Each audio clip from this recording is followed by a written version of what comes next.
going to go into all of the magical and fantastic areas that she helps clients with. But I will do a little true-false challenge for our group here. And there are two exciting things that Helen's given me. We've got to pick which one's true and which one's false. Now, some of the people from the Sunshine Coast group, Claire and Mark, may have heard the answers to this before, so cover your ears. The first one is Helen has performed in several locations as a burlesque dancer. The second one is Helen has won boxing tournaments around Australia. So who votes for number one? And who votes for number two? Oh, okay, pretty even voting there. Well, without further ado, Helen, we'd love to welcome you up to the front. Nothing in my hands because I lost my speech that I printed out. Going great. I'm just going to be winging. I don't know what I'm going to be talking about.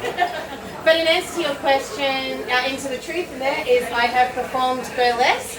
I have trained doing boxing, but I haven't actually done any tournaments. I'm too worried about my precious face. I haven't quite got the confidence in that.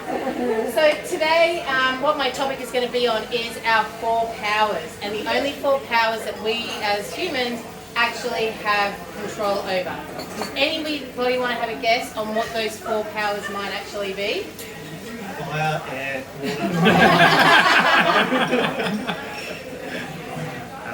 Correct. Values? No? Not values? Amy? Mental powers and emotional powers. Close, getting close, yeah. So it's what we say, which is fairly obvious. It's what we do. It's what we think and what we feel. Now, some people might be like, I can't control how I feel, I can't control how I think. But we actually do have power over that. That's been constructed basically from when we were very young. We create patterns of behaviour in our thinking, which then become habituated. It's a bit like driving a car. When you first start learning how to drive a car, you don't know how to do it, so it's all very clunky. But sometimes now, if you've been driving for years, you might all of a sudden find yourself halfway home and you're meant to stop at the petrol station. It's because it's becoming habituated. So part of the practice of learning is to learn what those patterns are and then get greater choice and flexibility. I'm getting nervous. I'm feeling like I'm getting nervous, so I'm creating a construct in my mind about how I'm feeling because I don't have the pieces of paper in front of me at the moment. I'm really lost at the moment with my speech because I really feel lost. So what we say and what we think, what we say and what we do. Some people are like, oh, sometimes I just say that. That's just who I am. But again, that's based on how we think and how we feel. So basically, what we are at, I am completely at a loss, and I'm just going to say, can you stop recording, please? Yes, sure. But come back from, people believe that feelings are ongoing, but the reality is our feelings are actual emotions themselves, sad, glad, happy, mad, only last 0.3 of a second before we actually then create a story in relation to that, which we've then pulled from old patterns in our minds. So we create stories in our mind and construct that, and then our mind continues to look out to find ways to reinforce that, because our minds are actually doing things in a positive way for us. So everything that we do, everything that we feel has a positive intention behind it. We might be like, but I'm eating like chocolate cake for every day. Like that's not good for me. That's not healthy for me. But your mind has a positive intention of what that actually gives for you, and then it creates the patterns of behaviour and creates in mind of how that's actually serving you from a previous experience. It may no longer be serving you because you're putting on excess weight in that space. So it's just learning about what the positive intentions are and the meanings that our mind actually gives to that. So it's digging deep into the meaning, behind the meaning, and what the positive intention is behind actually doing that. So, for example, for me, a positive intention for overeating is it provides comfort for me. It's a comforter. It's a friend that I've had since I was in school when I wasn't able to vocalise my trauma and my depression. I wasn't allowed to talk, and I believed everyone could see what it was. So an easy way for me to deal with that was to sit in front of the TV and eat and eat. And eating was my friend. I didn't have anyone around me. So that was the positive intention. So my mind still goes back into those patterns because our neural pathways don't actually, you can't actually remove the neural pathways that get existed. All you can do is put new habits over the top of them.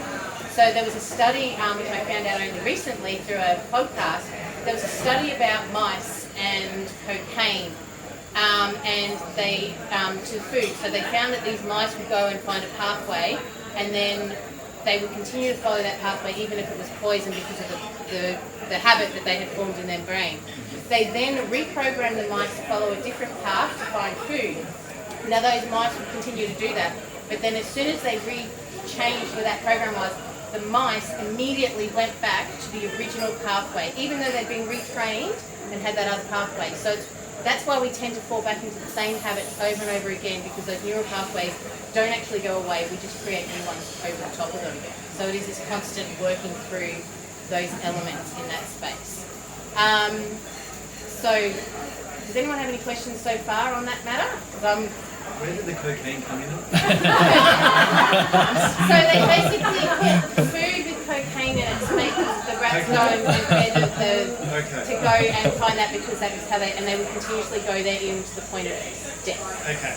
So they would follow that pathway. So yeah, they seem to like to give lots of mice cocaine. Yeah. I find that so many studies, it's cheese and cocaine seems to be the thing that they do with mice a lot of, especially from a neural pathway perspective. So yeah, and then they remove it and they reprogram it and put the food elsewhere, and then they learn the new pathway and they'll continue that. And then when they take both the cheeses out and everything, then they will automatically go back to that pathway. They went back to that pathway. Sorry. Yeah, go. Is this cheese and cocaine location? Out of curiosity, for free? That's a study. That study I learned from. I was listening to Dario, the CEO of Steve Bartlett, and he was talking about it at the beginning of the year. He has talking about habits and 5 habits and establishing habits, and he was talking about some studies in that space. So that's where I learned about that study. Yeah, I was really drawn to your story around how you noticed how you could shift the pattern with eating, and just really curious on the tools that you're describing, how would you apply those to, I guess, relay the neural pathway and the learning for insights that came with that. So the way in which to shift those patterns is to become aware of the meanings, become aware of the positive intentions, and to question not the why, like why am I doing this, but it's what meaning am I providing and giving to this element. Another example, which has actually been playing out recently for me, is I used to get anxiety and panic attacks, and I'd wake up and my chest would feel really heavy and I'd have these things, and what I would do immediately is wake up and go, I'm having a panic attack, which would make it worse. Once I realised that and separated the physiological response to the actual meaning I was creating to it. So I was creating that whenever I felt this way, that meant I was having a panic attack. And I would be going, why am I having a panic attack? What's going on? And I wouldn't be able to piece it together. Recently, I've started having those sensations again in my body. So but when I wake up, instead of going, oh, those are sensations that I've used to attribute to those, I now look at it and go, okay, this is a sensation in my body.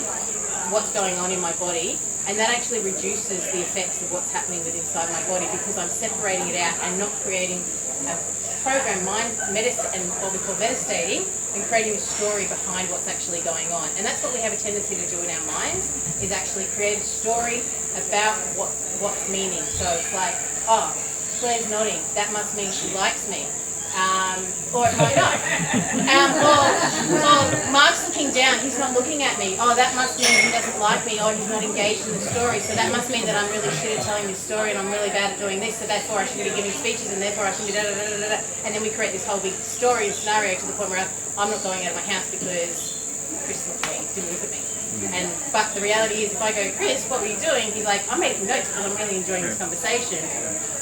it's all the meaning that we make. So we create meaning in our mind exactly by the stories and constructs that we have in mind. And what we also call that is our map of reality. So everyone has their own map of reality, which isn't actually reality. So everyone's experience here is actually different from each other's based on the patterns, behaviour and the constructs and the stories and the beliefs and the values that we all say. So everyone's perception of what's going on here will be slightly different because our map of reality isn't actually reality itself. So part of the work that I do is working through people to kind of understand where their map of reality is at and get greater flexibility to be able to see that that's not necessarily how things are actually in that moment, and to get that greater flexibility and greater choice in being able to see how things may or may not be perceived. What kind of, so with what you do, what kind of tools do you use to teach people to help them separate that? Like you, I also meditate and all that, but learning to... It's literally having conversations and asking key questions to get people to go inwards and have a reflect about what meaning they're actually creating through that. So it's through asking questions that may not have actually been asked in those spaces. It is actually quite a difficult experience to describe. It's one that you come and have a conversation with me. I always have what we call an intake session, which is a session basically showing my coaching style about whatever we're looking for. And the 90% of the time when people come to me with a problem, that's not the actual problem. The problem is something deeper underlying and underneath that, which is our core identity structure and our core belief structures, because they're actually all constructed. Everything in common personality and identity is a construct that was created from when we were younger. So through this questioning and flexibility and then getting people to see that the differences in how they're running particular programs, through that they will then get that flexibility to be able to choose how they want to show up from moment to moment. So in this meeting you might want to show up in one way, but when you go home to the kids you want to show up in a particularly different way. And that's totally okay. So it's about having that choice and flexibility to show up how you want to show up in the moment and in the present. Yeah. I don't know how many minutes I think now. No, I think we're... Cool. Awesome. Good.